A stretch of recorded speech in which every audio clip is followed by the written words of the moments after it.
அமைச்சர் செந்தில் பாலாஜிக்கு ஜூன் 21 இதய அறுவை சிகிச்சை மேற்கொள்ள மருத்துவர்கள் திட்டம் என தகவல். சென்னை அமைச்சர் செந்தில் பாலாஜிக்கு ஜூன் 21 இதய அறுவை சிகிச்சை மேற்கொள்ள மருத்துவர்கள் திட்டம் என்று தகவல் வெளியாகியுள்ளது. இதயத்திற்கு செல்லும் 3 இரத்த குழாய்களில் ஏற்பட்டுள்ள அடைப்பு காரணமாக அறுவை சிகிச்சை மேற்கொள்ள உள்ளனர் என்று தகவல்கள் வெளியாகியுள்ளது. காவலில் வைத்து அமலாக்கத்துறையினர் விசாரணை நடத்தி வருகின்றனர். மருத்துவர்களில் ஜூன் 21 அறுவை சிகிச்சை மேற்கொள்ள திட்டம் தீட்டியுள்ளது. தமிழக மின்சாரத்துறை அமைச்சராக இருந்த செந்தில் பாலாஜி கடந்த 2015 ஆண்டு அதிமுக ஆட்சியின் போது போக்குவரத்து துறை அமைச்சராக செயல்பட்டார். அப்போது இவர் டிரைவர் கண்டக்டர் வேலை வாங்கி தருவதாக பலரிடம் பண மோசடியில் ஈடுபட்டதாக புகார் எழுந்தது. இந்த வழக்கு தொடர்பாக மத்திய குற்றப்பிரிவு போலீசார் மற்றும் சிபிசிஐடி போலீசார் செந்தில் பாலாஜி மீது 3 குற்ற வழக்குகளை பதிவு செய்தனர்.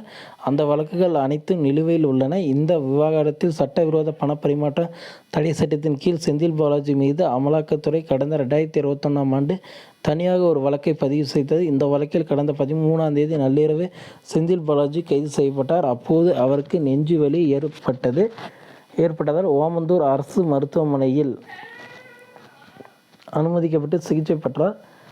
ஐகோர்ட் உத்தரவின்படி தற்போது சென்னை காவேரி ஆஸ்பத்திரியில் சிகிச்சை பெற்று வருகிறார். இந்த நிலையில் மருத்துவ காரணங்களுக்காக ஜாமீன் வழங்க வேண்டும் என்ற செந்தில் பாலாஜி கோரிக்கை நிராகரிக்கப்படுகிறது என்றும் அவரது ஜாமீன் மனு தள்ளுபடி செய்யப்படுகிறது என்றும் சென்னை முதன்மை சென்சார் கோர்ட் நீதிபதி எஸ்.ஆர். அல்லி உத்தரவின் பேரில் தெரிவித்துள்ளார்.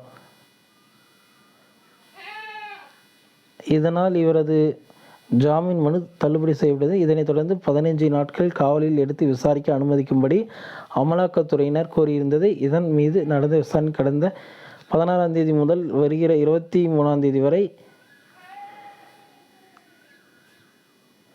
நாட்கள் காவலில் தள்ளி வைக்கப்படுகிறது.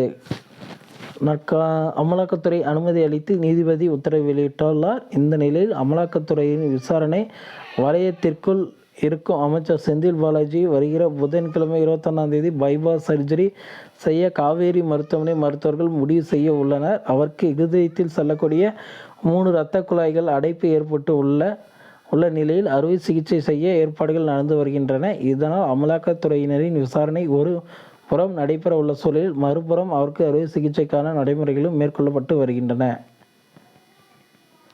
ஓகே ஃப்ரெண்ட்ஸ், வீடியோ உங்களுக்கு பிடிச்சிருந்தது அப்படின்னா நம்ம சேனலை சப்ஸ்கிரைப் பண்ணி பக்கத்துலேயே ஆல்னு ஒரு பட்டன் இருக்கும், அதையும் கிளிக் பண்ணி வச்சுக்கோங்க. அப்போ தான் நான் போடக்கூடிய அடுத்தடுத்த வீடியோக்கள் உங்கள் மொபைலுக்கு நோட்டிஃபிகேஷன் பாரில் வந்து நிற்கும் ஃப்ரெண்ட்ஸ். தேங்க்யூ.